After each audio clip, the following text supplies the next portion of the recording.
Welcome to Copytraders Club, where you can learn how to make more money copy trading. I am Gavin McCauley, my name and username on eToro. You can continue the conversation on Discord and Facebook. Today's guest needs no introduction, so here we go.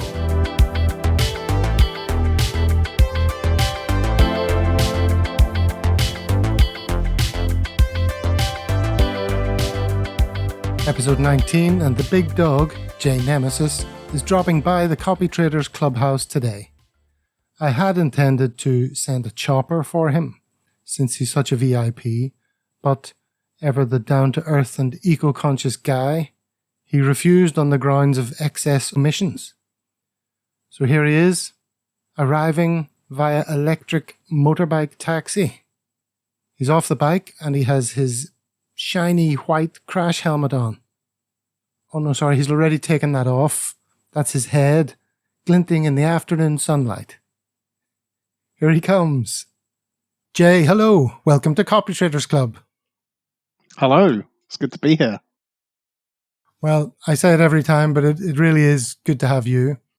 Something of a landmark for this project, having Jaynemesis. Now, as a big fan of the show, I know you know the drill. Quickfire questions to help get past reception and into the classy yet comfortable VIP lounge. Ready for those questions? Yeah, I'm ready. Username on eToro. Jaynemesis. Date you joined eToro. January 2013, I think. Year of birth. 88. Place of residence. The United Kingdom, Basingstoke. Profession. I am a professional popular investor on eToro, full-time. Briefly state what you aim to achieve on eToro.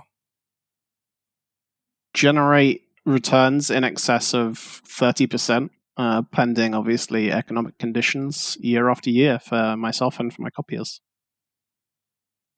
Name one of your investing heroes. Warren Buffett. Name one of your favorite investing books. So I haven't actually finished any investing books, but I'm going to give you one that's kind of around psychology of greed and things like that, which is by Rutger Bregman, and it's called Humankind. That completes the formalities. Let's proceed now into the VIP section here at the Clubhouse, the splendid Copytraders Lounge. J. Edward Smith, aka Jaynemesis, are you ready for this magical transition? I have been waiting for this magical transition.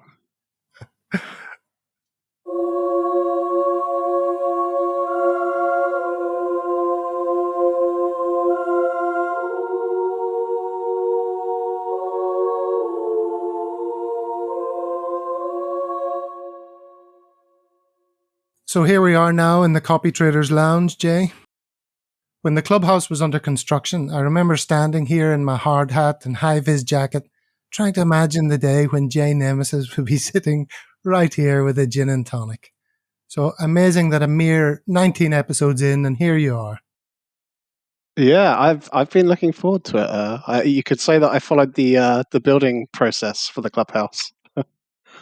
Very nice. Well, thanks for being here. Presumably you're here to promote yourself because you're an unknown PI desperate for more copiers. Yeah, I feel like I need more AUM, more copiers. No, that's obviously not at all true. Copy blocked at the moment, but yeah, no, I just really enjoy the conversations you've had. I was just looking forward to chatting, to be honest, about eToro, about copying, about whatever we want to talk about.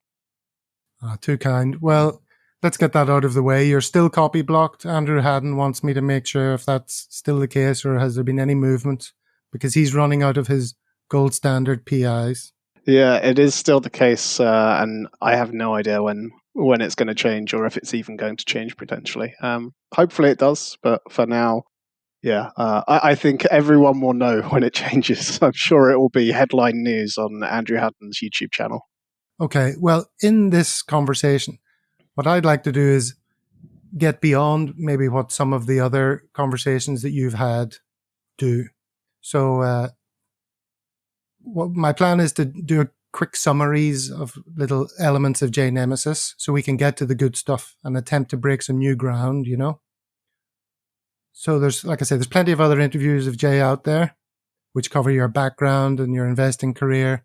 In particular, I would direct the listener to the YouTube interviews by Marvin Guermo and Lewis Morgan. Would you say they're among the better ones? Yeah, definitely. I think both of those really were good. Yeah.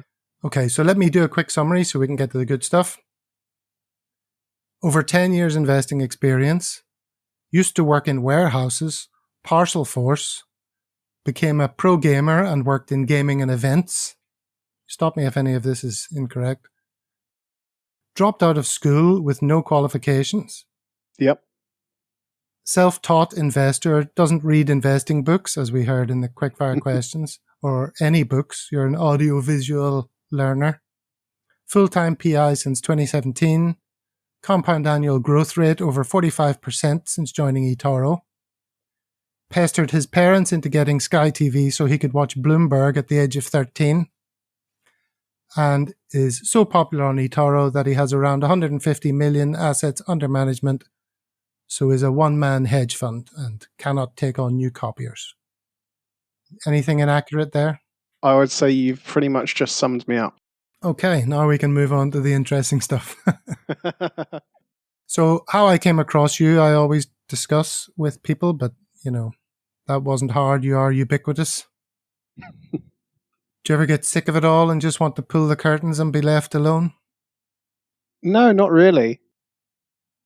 Yeah, I mean, I just enjoyed the whole experience of eToro, the transparency, talking to everyone, people calling me out on a bad trade, you know, the whole thing. I just love all of it, really. So, yeah. Okay. Well, I've got 4 questions here that I'm hoping no one has asked Jaynemesis. Number 1. When you remove from your earlobes those black plastic circles, are you left with what looks like ear calamari?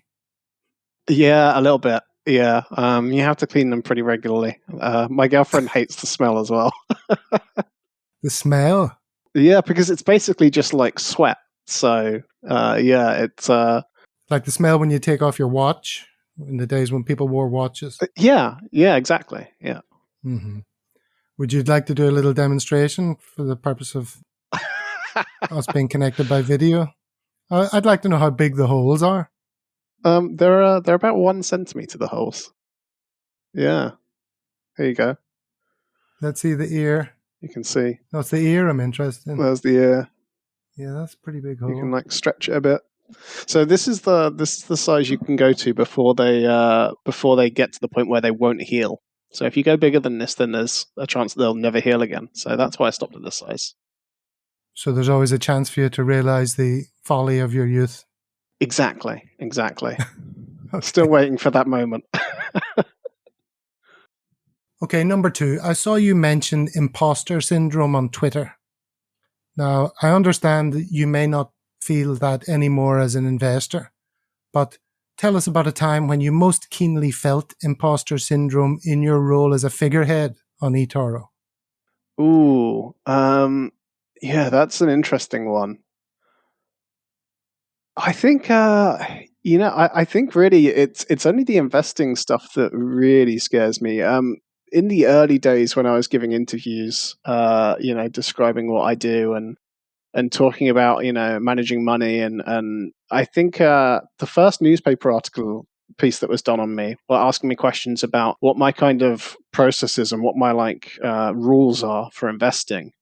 And that kind of took me by surprise. I was like, why do people have rules? That seems silly. Every stock is completely different. Every company is different. I don't understand why you would have a set rule that you have to look at something in a specific way. And I think that was the point where I was like, maybe I'm not like everyone else that does this. Maybe I'm not of the same kind of same creed as everyone else, I guess. It was a bit of a bizarre feeling. That's interesting. I thought you were going to say the opposite and say you're comfortable in your own investing chops, but it's the getting up on stage thing and being lauded as some sort of hero and being the figurehead, being the face that everybody associates with the PI program. would be something that didn't come naturally to you? I mean, my girlfriend says that I've learned over time. People watch. There's a guy from Bloomberg that that's kind of been following my journey for about 3 years now. And he tuned into my Twitch stream, and my girlfriend said it as well, that they tune into my Twitch stream when I'm kind of giving my quarterly updates, and that they say that I come across super professional and concise and to the point. And my girlfriend says, and Ed from Bloomberg both say that that wasn't the case 2 or 3 years ago. So I don't know if it's just a learned thing, and maybe I've just been so kind of engrossed in it that I've not noticed my own growth. But the stage stuff doesn't really concern me too much. It's a bit odd when people kind of treat me like some sort of a deity, because I still remember growing through the ranks and looking at the green stars, which was the top at the time, and thinking I'm never going to reach those heights. But here we are. Here we are indeed. And you've now made millions. So the next question is, why do you still live in Basingstoke? I like to joke that Basingstoke is the Milton Keynes of the South, and nobody else really understands that joke, I don't think, or finds it funny either. But Basingstoke, I don't know. I moved here because my previous job, working at Game, which is essentially the GameStop of the UK, ironically, working there, their head office is in Basingstoke, so that's why I moved here. And I bought my first house here, and I've been here ever since. This is still my first house. I'm in the process of buying a new one at the moment. So yeah, hopefully I can settle down in Basingstoke. I quite like it here. Well, as part of my research, I did look up Basingstoke. I know nothing about Basingstoke. To me, it just I did live in England for 5 years, and Basingstoke struck me as just the typical English town. Even the name of Basingstoke just sounds like standard English town. Nothing particularly to recommend it, but then I saw an article where Basingstoke was a headline in the Basingstoke Gazette. Is that the paper? Yeah. Proclaiming that Basingstoke is listed in the top 50 places to live in the UK. Yeah. Quite recently. Came in at a whopping 49 out of 50. I'll take that. I don't know anything about it, but I was looking at it in Google Maps and everything and trying to get a feel for what Basingstoke's like. I guess would it be stockbroker belt? Is it considered, or is it too far out for that? Yeah, so it's definitely in the commuter belt for London. It's 45 minutes to London by train. It's also 45 minutes to the coast by train. I think it's just really well situated, to be honest. It's got a motorway. It's got a main train station. I can go directly to Manchester without going through London. Yeah, it's just kind of a logistically sensible place to live, I guess. You could work for Basingstoke Tourism. Come to Basingstoke, the logistically sensible place. That should be our new slogan. There is a song for Basingstoke, which I highly recommend you listening to on YouTube. Very amusing. How would I find that? I'll put the link in the show notes if you tell me how to find it. If you just search Basingstoke song, I'll link it to you afterwards. It's genuinely, I don't know, it kind of sums up Basingstoke, really. The nondescript English town that you've described. Okay, fourth of these questions is, you used to have dreadlocks, I understand. You mentioned that in one of your Twitch live streams. Yes. Would you send me a pic of you with dreads so that I can use... If I can find one, yeah, sure. Absolutely. I'll flash it up on the YouTube version of this episode and maybe use it for promoting the episode. Yeah, sounds good. Because to see you with dreadlocks would be quite an experience. Yeah, I'll dig around and find one to share with you. Fantastic. Okay, so dreadlocks, tats, ear calamari.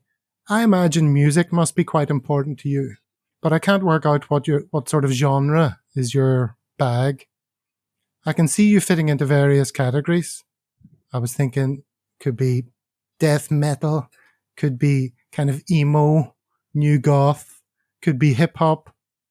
Put me out of my misery. So I've been on a bit of a musical journey, really.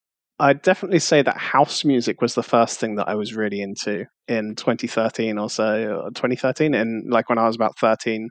From there, I moved into metal music, so you got that right. But recently, I find myself listening to a lot of grime. So pretty strange mix. Okay, now let's have a question from the art of people. Can you pick a number between 1 and 10? I'm going to go with 1 because everyone picks a number in the middle. So I'm going to go with 1. You plow your own furrow, Jay. If you could choose to do anything for a day, what would it be and why? Anything for a day. I mean, it sounds really boring, but I mean, to be honest, I'd probably just play some games and hang out with my girlfriend. That's like almost a soppy answer. Now that I've said it, but yeah, like that's what I enjoy. That's what I spend my free time doing, really. So yeah, probably that, or maybe going to a Formula One race, something like that. It's nothing too exciting. That's what I like to do to relax.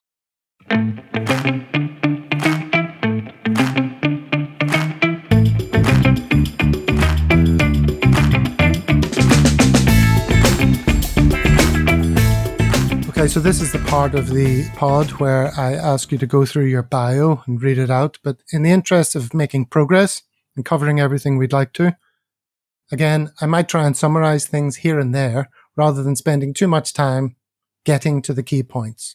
So in the bio, we can skip the first bit and start with the investing strategy section.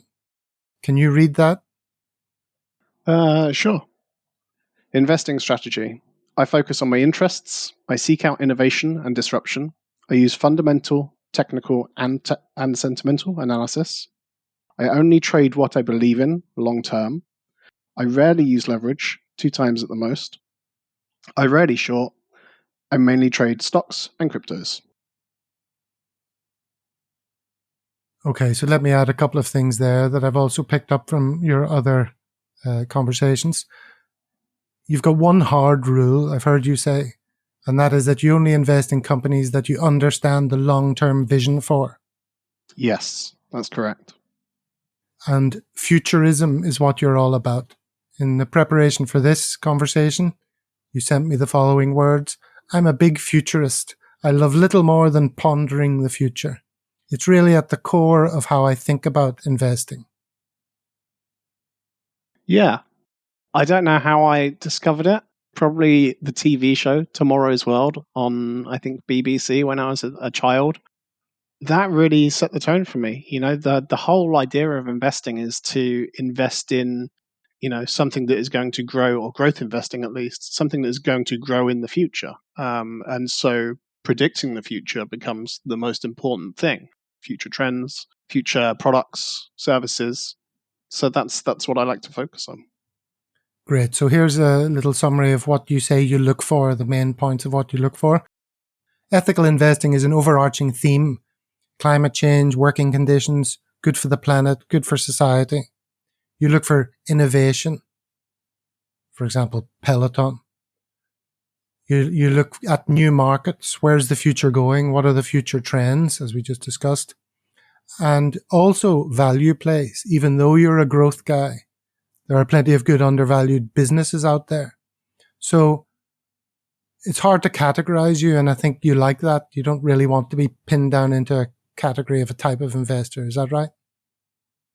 Sort of. I just don't think I've found any investors that really represent what I do. When you asked me who my favorite investor was, I said Warren Buffett, who is obviously not a growth investor and not really an innovation investor at all either. And I think that's just because I haven't really discovered anyone, except maybe Kathy Wood, that kind of thinks in the same sort of ways that I do. So that's not trying to like pick myself up or anything. I think I have a strange approach. It's kind of a hybrid strategy, isn't it? Like it's growth and value, more towards the growth side. Yeah. And it's more active than passive, it's fair to say. I also hear you don't believe in price targets. I found that quite surprising. You're quite fluid about when to sell and trim. Yeah. And that goes back to what you said earlier about adhering to a system. You're an intuitive investor rather than a rules-based guy. Yes, absolutely. Yeah. I mean, I don't know if I can expand on that. I think intuitive pretty much sums up how I think about stuff. There are some investments that in my head I just know that this company is going to grow. Like I can look at I can argue with people about lab-grown meat versus meat replacement products, for example, for a long time about which one's going to have the bigger market or whatever. But I just know that both of those are the future. In my mind, we will not be consuming meat that is chopped off of an animal in 30 years' time. I just don't see it being economically viable, to be completely honest. I just don't see why we would do something like that. And that's kind of the feeling that I get with a lot of my investments. Peloton, I'm just 100% sure that this is the future based on how I and other millennials and Zoomers like to exercise. Yeah, it's kind of a strangely committed outlook, I guess, and very high confidence in the things that I'm investing in. Just quickly on the lab-grown meat issue, I think lab-grown meat is going to be enormous. I agree with what you say about 30 years from now. We'll look back at the way we treated animals, farmyard animals, who don't even live in farmyards anymore, as just abhorrent. Yeah. I actually think lab-grown meat is far more likely to replace current meat than, the stuff that's out there now, the vegan alternatives. Yeah. And it solves just so many of the problems with meat. Yeah, I think there will be a hybrid. I think probably it will be around 50-50, actually. And I think that's partially because looking at the way the science is moving in nutrition, which is still obviously a very kind of underfunded and misunderstood and perhaps even overly marketed field. But the science in that area is pointing towards whole grains, plant-based diets being the most healthy diet for humans just across the board in terms of heart disease, cholesterol, all sorts of other things. So I think that trend will continue to grow. But obviously, people who have grown up their entire lives eating meat probably are unlikely to switch unless the alternatives, the plant-based stuff, are actually really similar in texture and flavor and stuff, which is much harder to do than with lab-grown meat, obviously. Okay, well, we'll come back to that later on in the chat. For now, let's carry on with going through your profile here. Is your risk score fair? I think it probably is quite fair. I think 5/6 is probably about right.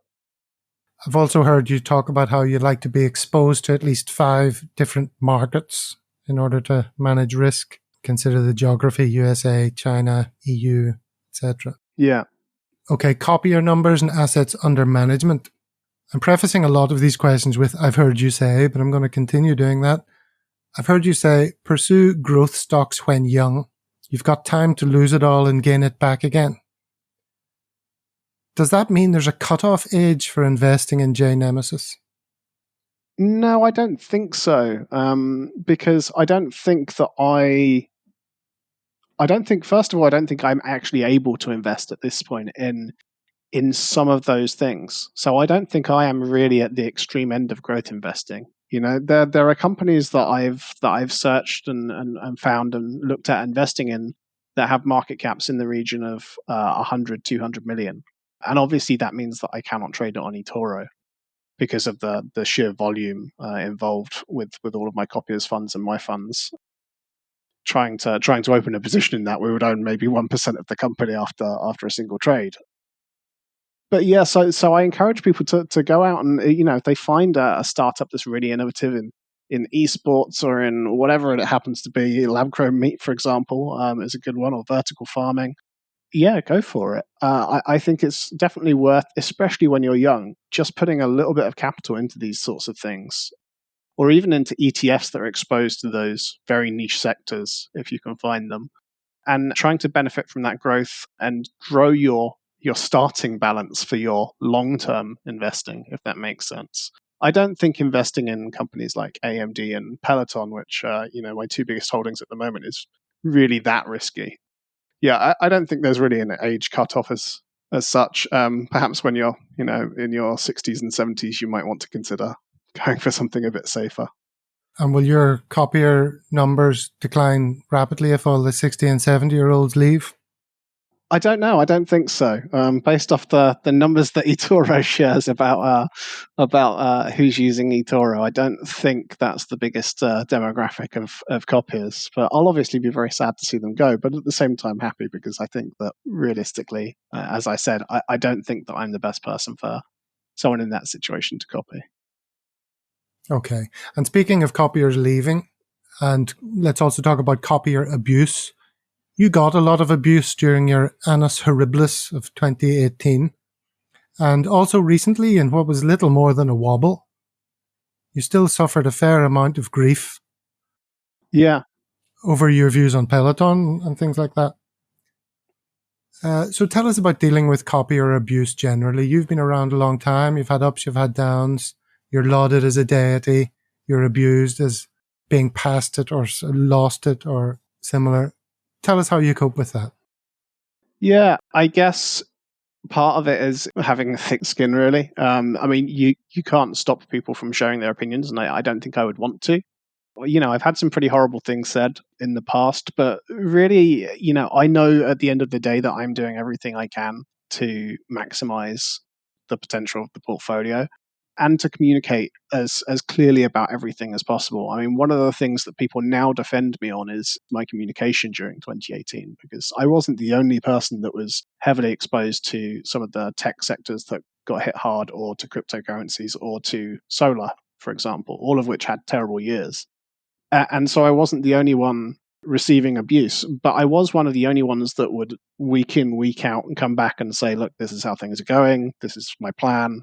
And owning up to some of my mistakes on it as well, because, I look back now and I kind of cringe a little bit at how overexposed to cryptocurrencies I was.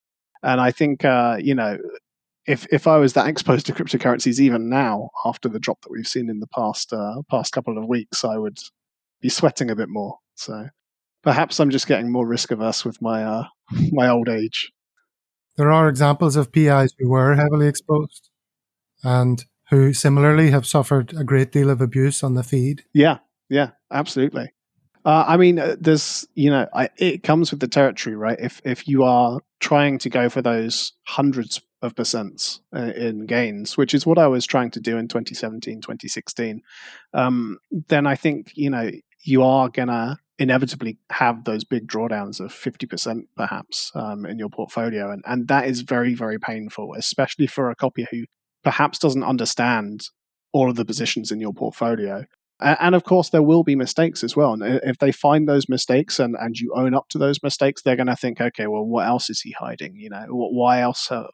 Which other positions are perhaps invested in overzealously or foolishly?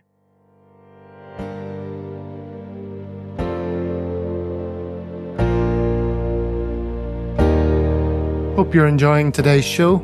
I'm sure you've subscribed already. If you are a successful copy trader, happy to share what you've learned, there's no need to have a public profile. Get in touch. The bigger the club, the better for you. So tell people on eToro about this show. Ask your PIs to come on. That way you will get to know them better.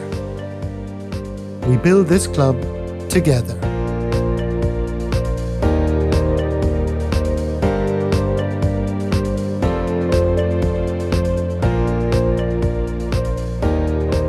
Okay, here's a question which you may or may not want to answer. But on that point, do you ever have concerns about your own safety? If there's a nutter out there who's copied you and decides it's your fault, does eToro advise you on that or anything? No, eToro haven't really produced anything on that, to my knowledge at least. And I don't think there's really been much of a need for it yet. I'm aware so far of there being a single death threat on eToro, which was to me, maybe there were others. And eToro immediately banned them from the platform when that happened. So, I'm not really too concerned. I do get more and more concerned about my over transparency. Telling everyone that I live in Basingstoke. Basingstoke isn't a massive town. There's only a couple of Tesco's here. I'm sure if someone went and kind of camped outside it, they could find me and harass me or whatever it is that they decide they're going to do, ask me for investment advice maybe. So yeah, it does start to cross your mind a bit more as the profile has grown. My girlfriend certainly does not share the same kind of openness as me on pretty much everything. If someone asks me how much I had invested in crypto in 2017, I would share my portfolio on screen and show them everything. And I wasn't really ashamed of that or afraid of it. But certainly I understand that there are some people that, for them that's like painting a target on your back. So yeah, I've become more cautious over time, I would say. Are you okay for that answer to be in the podcast? Yeah, absolutely. So you've just bought a new house. Presumably your security's in your mind there. Yeah. Actually, yeah, pretty much. So you'd be living in a fortress nemesis. Not so much a fortress, but yeah, we're probably going to buy a camera. So that's the level of security we've got to. Is your new house that big barn on the water that is your backdrop on your Twitter? No. No, I do love stuff like that though. That was a photo I took in the Isle of Wight. Yeah, a big barn conversion. Get grand designs down. So you say that, I am obsessed with grand designs, absolutely obsessed. And my dream after this house is to do a grand design and maybe even do it on grand designs. That would be amazing. You're a very active trader and you have exposure to companies for a long-term basis, often 6 months or even years, but you toggle your exposure up and down depending on risk factors and to take profits as you go along, closing and often reopening positions. So although you're a frequent trader, it doesn't mean you're a short-term trader, right? Correct, yes. Now, I've got 2 questions about that toggling, and that's your term. Yeah. Tell us about the purpose of that toggling, and then let's talk about the effect of it. Okay. First of all, what's the purpose of it? So there's a few reasons why I might toggle a position. First of all is to help people that are adding funds or have just started copying. Even though people can't copy me anymore, they can still add funds. And if they add funds, then they're potentially waiting for a new position to be opened. So if I hold a position for an entire year, then that person's funds are sitting there doing nothing for an entire year. And the spreads on eToro are low enough and they don't charge any commission and things. So since I don't trade on leverage or have any excessive fees, I think it's worth rotating those positions roughly every 3 or 4 months, purely for that reason alone. The second thing is as you say, it's really micro adjustments to exposure based on news events, based on earnings calls, based on potential other investments that I want to take exposure to, or even cutting losses as well. So yeah, any of those things, but really there isn't like a single primary reason. But certainly I think the thing that really started me down that path, and this has grown over time, was thinking about the impact on copiers who are adding funds and who are joining the journey. I didn't want to be one of those people that forces people to copy open trades when the markets are at all-time highs, and them to be then stung by that. And on the flip side, I also didn't want them to be adding funds and for those funds to be sat there uninvested for a really long period of time. Wow, that's very interesting. So that's the purpose of it. Now let's talk about the effect. I was trying to work out something. Given that eToro monthly stats are on unrealized profit, gain relative to overall portfolio value, this approach doesn't affect your monthly stats then in any way? No. It doesn't help you get more green months or anything? No, absolutely not. No. Okay. In that case, this also came up in the chat with MJ Lux. Do you think copy traders like to see activity? I see some longer-term PIs who buy and hold and don't do any interim trading, getting comments from frustrated copy traders saying, I'm in the red and you don't seem to be doing anything. My suspicion is that copy traders just simply like to get the feeling that their PIs are just doing something at all times, rightly or wrongly. Yeah. Do you agree with that? I actually do agree with that. I think not everyone, obviously, but I think especially people who are newer to investing and perhaps aren't familiar with the general rules of the market, in that, the longer you invest, the more likely you are to make money, and that most day traders lose money and things like that. So, they aren't so aware of that. And actually, if you think about it, the inverse is what they're experiencing. If you go onto YouTube, if you go around the internet anywhere, you're seeing, all these courses on how to swing trade, how to day trade, how to do options trading. All of these things are very short term. And in reality, most people don't make money doing that.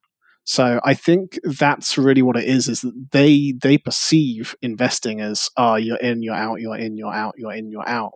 But in reality, most successful investors are slowly plodding along and just modifying their portfolio maybe once a week, once a month, once a quarter, once a year even. So do you think that those various aspects of toggling that we've just talked about, what you just said, that it's people's expectations, and your previous point about making you more copier friendly insofar as people don't have to copy open trades at market highs, and what was the other thing?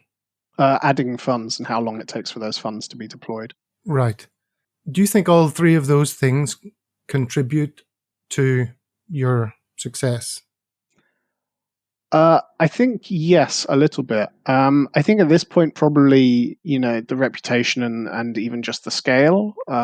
People see someone with a lot of copiers and they just presume that they're good. I don't think people put the same amount of research into copying me as they do someone with only 20 copiers, actually, which is kind of, strange when you think about it.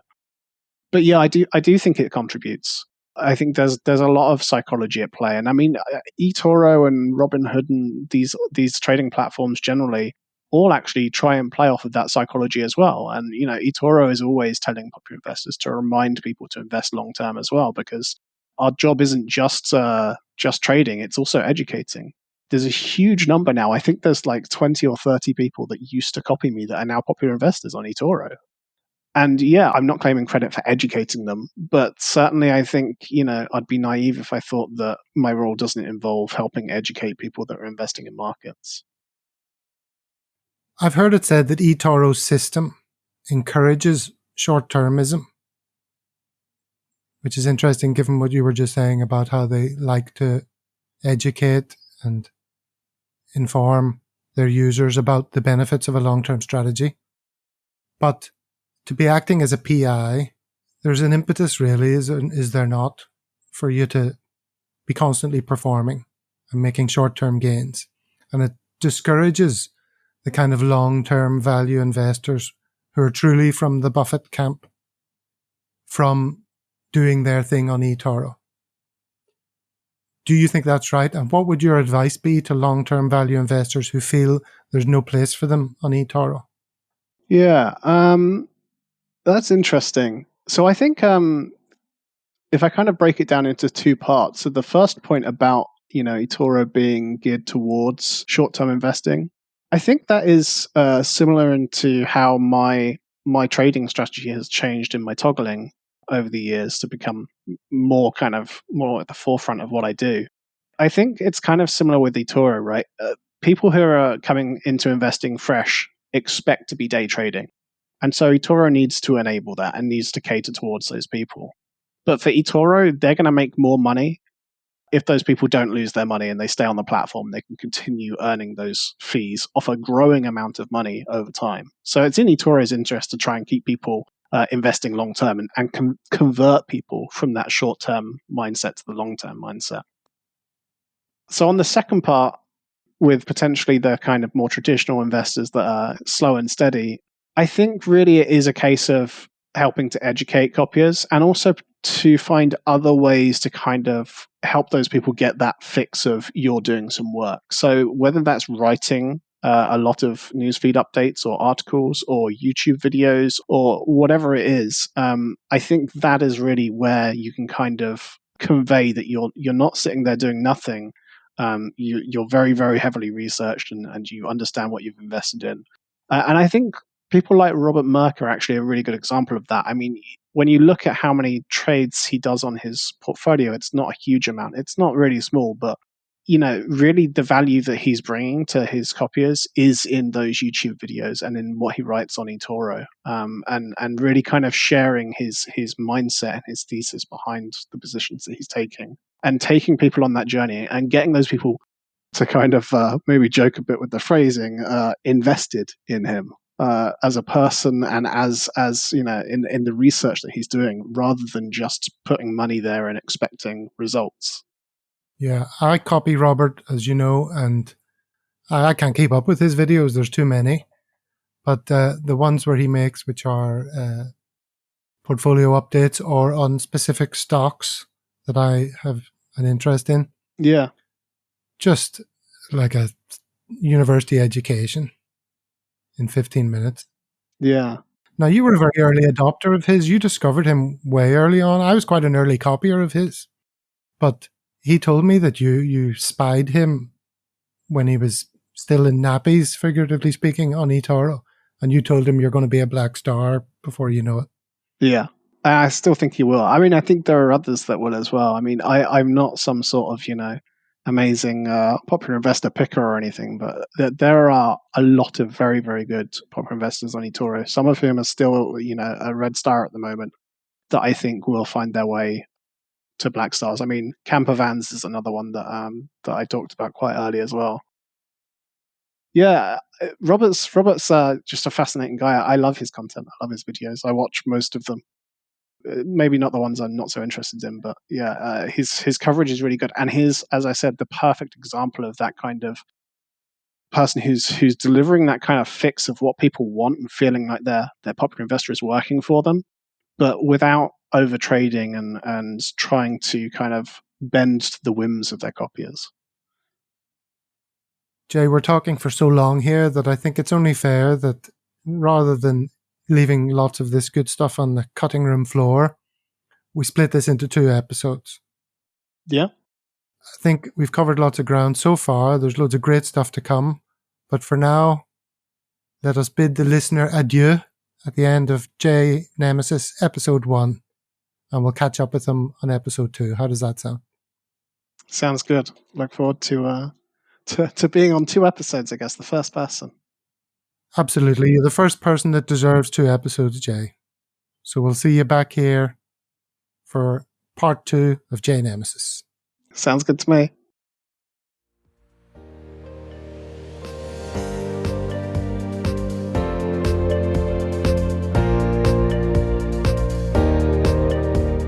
So due to an excess of quality content in this episode, we decided to split the chat into 2 parts.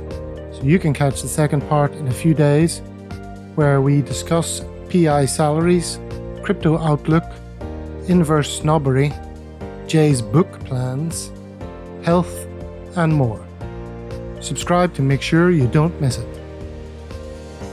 Thanks for listening. That's all from me. You can continue the conversation on Discord and Facebook. Until next time we meet at Copytraders Club, I wish you many happy returns. Obviously, anything you hear in this podcast is for entertainment only, not financial advice. Do your own research. This is just generic chit-chat. We don't know your individual circumstances, etc., and so forth.